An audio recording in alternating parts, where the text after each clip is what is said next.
امام علی علیہ السلام کی اپنے فرزند امام حسن اور امام حسین علیہ السلام سے وصیت۔ بسم اللہ الرحمن الرحیم۔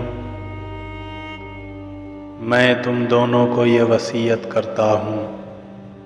کہ تقوی الہی اختیار کیے رہنا، اور خبردار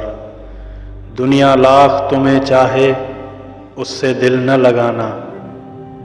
اور نہ اس کی کسی شے سے محروم ہو جانے پر افسوس کرنا۔ ہمیشہ حرف حق کہنا اور ہمیشہ آخرت کے لیے عمل کرنا، اور دیکھو ظالم کے دشمن رہنا اور مظلوم کے ساتھ رہنا۔ میں تم دونوں کو اور اپنے تمام اہل و عیال کو اور جہاں تک میرا یہ پیغام پہنچے سب کو وصیت کرتا ہوں کہ تقوی الہی اختیار کریں، اپنے امور کو منظم رکھیں، اپنے درمیان تعلقات کو سدھارے رکھیں، کہ میں نے اپنے جد بزرگوار سے سنا ہے کہ آپس کے معاملات کو سلجھا کر رکھنا عام نماز اور روزے سے بھی بہتر ہے۔ دیکھو یتیموں کے بارے میں اللہ سے ڈرتے رہنا، اور ان کے فاقوں کی نوبت نہ آ جائے اور وہ تمہاری نگاہوں کے سامنے برباد نہ ہو جائیں۔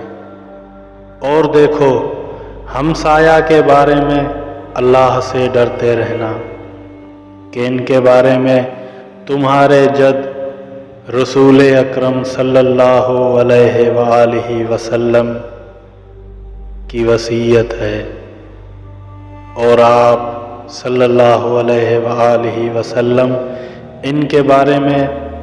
نصیحت فرماتے رہتے تھے، یہاں تک کہ ہم نے خیال کیا کہ شاید ان کو وراثت میں حصہ دار بنا دیں۔ دیکھو اللہ سے ڈرو قرآن کے بارے میں، کہ اس پر عمل کرنے میں دوسرے لوگ تم سے آگے نہ نکل جائیں، اور اللہ سے ڈرو نماز کے بارے میں، کہ وہ تمہارے دین کا ستون ہے، اور اللہ سے ڈرو اپنے پروردگار کے گھر کے بارے میں،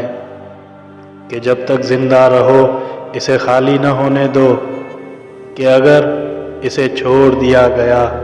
تو تم دیکھنے کے لائق بھی نہ رہ جاؤ گے۔ اور اللہ سے ڈرو اپنی جان اور مال اور زبان سے جہاد کے بارے میں، اور آپس میں ایک دوسرے سے تعلقات رکھو، ایک دوسرے کی امداد کرتے رہو،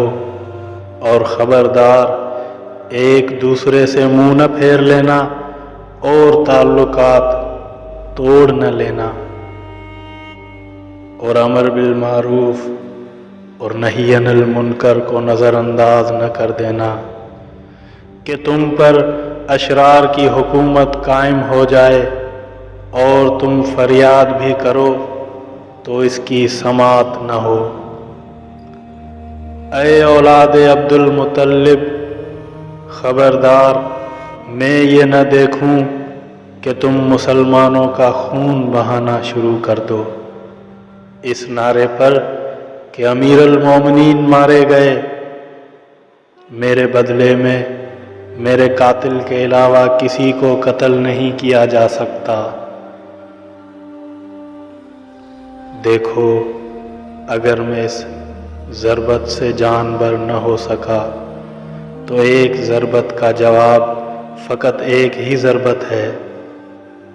دیکھو میرے قاتل کے جسم کے ٹکڑے نہ کرنا، کہ میں نے خود سرکار دو عالم صلی اللہ علیہ وآلہ وسلم سے سنا ہے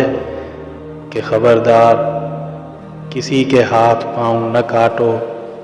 چاہے وہ کاٹنے والا کتا ہی کیوں نہ ہو۔ اس کے بعد جب آپ کی خدمت میں شربت پیش کیا گیا تو آپ نے فرمایا کہ یہ شربت کا پیالہ میرے قاتل کو لے جا کر پلاؤ کہ وہ گھبرایا ہوا ہوگا، اسے اطمینان ہو۔ قاتل کو بھی عطا کیا شربت حضور نے، اتنا کرم ہے مومنوں اتنی جفا کے بعد۔